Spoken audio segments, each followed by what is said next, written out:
the second episode of the 9-Minute PD, because 10 minutes is just too long. I'm Jordan, this is Jen, and today we are going to be talking about speaking type 2 questions, which are multi-step sequence questions. I'm going to turn it over to Jen. All right. So what I have pulled up here for you is an example of what a type 2 question is going to look like. It's a multi-step. It's kind of telling a story, putting things together. The kids will have these pictures that'll pop up with a 1, 2, 3, and 4. This is on every single TELPAS. It's been there for as long as they've done it online. So I want to jump right into how to set your kids up for success on this type of question. Okay, so I'm going to jump right into answering this question. If you have more questions on what your kids typically do and how to change that, make sure to go check out our first video. But I want to take you directly into the resource that you can download and help your kids today in your classroom if you'd like to. So let's jump right in. We have this really cool graphic organizer for the type 2 speaking questions, multi-step sequence. So what we did, step 1, listen to directions, check. We can pull that down. We have done that together. We press the play button, just like it told us. And now it's time to prepare our answers. So what we encourage students to do here is to start by setting the scene, kind of like a movie would. So I'm going to teach Jordan to kind of go through this, like if she was one of my students or a teacher who I was helping coach, we're going to just kind of walk through it together. We've already filled out the answers for you, so you don't have to sit and watch us type it in, but you could start with a blank one and even do the same activity with your kids. How would you set the scene for this picture, looking at number 1 only? Okay, so I think if it were a movie or a story, my main character would be the boy. Okay. It seems like he's the focus. It seems like he is getting off the school bus. I see a bus, maybe, I don't know if that's the school in the background, maybe not. I see a bush and a cat is saying meow. So maybe an introduction sentence. It says I have to have the setting. So a boy is getting off the bus after school, and he heard a faint noise coming from the bushes, because I feel like if a cat's in the bushes, it might not be a really loud meow. Absolutely. I love that. And so the whole point of that first sentence is to not necessarily describe the first picture, but you're setting them up to tell the story. You're hooking your reader almost, like what's going on, what's going to happen. It's that exciting moment, just like anyone would do in a book or a movie. The next biggest thing to do is to set up your transition words. This is huge. This is a big skill for ELs or EBs, excuse me. I know Texas has changed our phrasing, our emergent bilinguals. But so helping them transition through each picture. So they have these words ready to go. This is one I would practice every time, because if you had watched our previous video, you can't use these graphic organizers on the day of the test. These graphic organizers are to help you get ready for your kids get ready for the test so they can write on their notebook paper. So what I want to do here, and this is what I encourage you to do with your students, Jordan, in the first picture, tell me more of what you see. Tell me what you see is going on. Just talk to me. I feel like, okay, he's looking at the bush.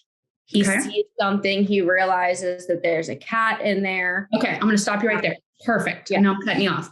But you said he sees a cat. Like he said, he kind of saw a cat. This is where I encourage your kids and you replace them with those wow words, those like fun words that are like the engaging.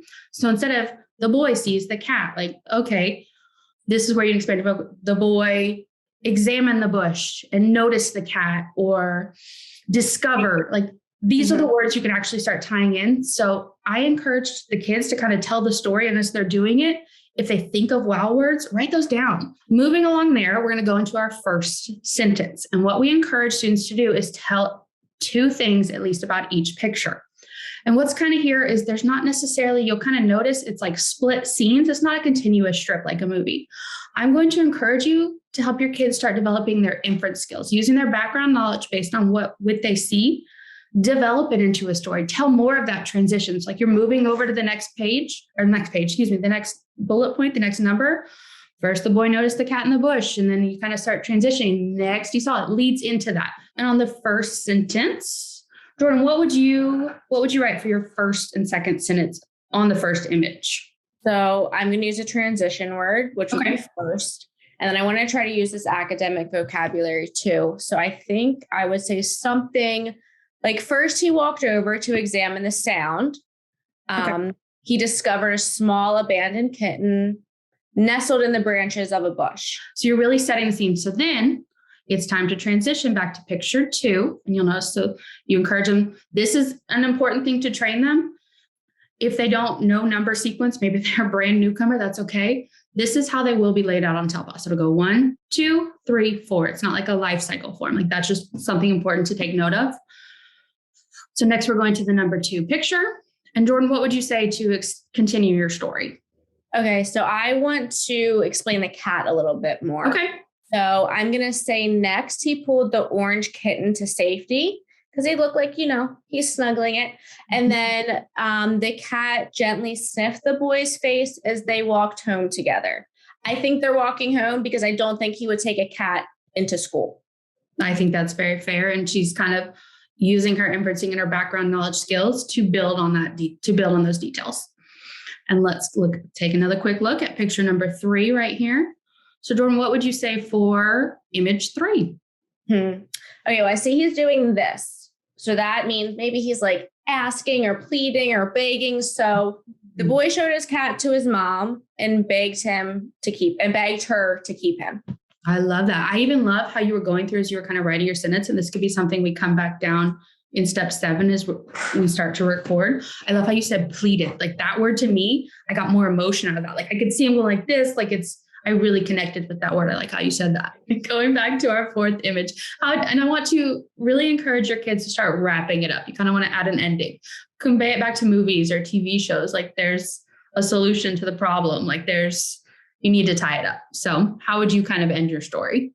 Okay, so with that in mind, I want to say what they're doing, but then I wanted to have a happy ending. So I'll say last, the boy and the kitten were so excited from their eventful day that they took a nap. Now we can go on to step 4. We've got kind of all our story laid out here. We've planned it together. Let's practice just reading it like you would going through. So Jordan, I want you to read, and you don't have to read your transition words, your academic words. We've embedded those in our story, but just kind of read your intro sentence and read the story. Let's just kind of listen to how it sounds. Okay. A boy is getting off the bus after school and heard a faint noise coming from the bushes. First, he walked over to examine the sound. He discovered a small abandoned kitten nestled in the branches of the bush. Next, he pulled the orange kitten to safety. The kitten gently sniffed the boy's face as they walked home together. Then, the boy showed the cat to his mom and begged to keep him.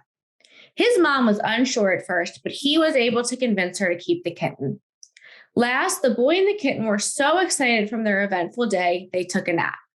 The boy was so happy to finally have a pet of his own. I loved it. You were fluent.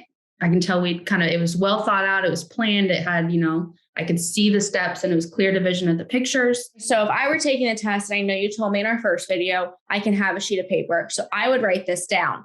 And reading it out loud, I also noticed my mistakes. So in the last sentence, I have an extra word and I kind of stuttered. I said, the boy was, and I had to mentally correct that. So I would make sure that I crossed that out. So I didn't make any mistakes when I was doing my final recording, because after you do that second recording, you can't do it again. And then if they don't like it, then they have a second chance to record it. That's it. That's simple. And that kind of helps. It helps the editing process and it helps them get better as they go along. So that's the overview of multi-step sequence. It's not too hard. Again, they can't have the graphic organizer on the day of the test. Do it with them beforehand. Like there's ways you can take this besides just having a kid fill out an individual graphic organizer. And I challenge you to get creative with those things and then on the day of TELPAS, see the connections your kids have made. So I hope this was helpful. Jordan, I'm gonna pass it back over to you. Thank you so much for joining us for the second episode of the 9-Minute PD. Next episode, we will be digging into speaking type 3, which is inferences. Don't forget, you can download this graphic organizer and use it in your classroom today. We'll see you next time.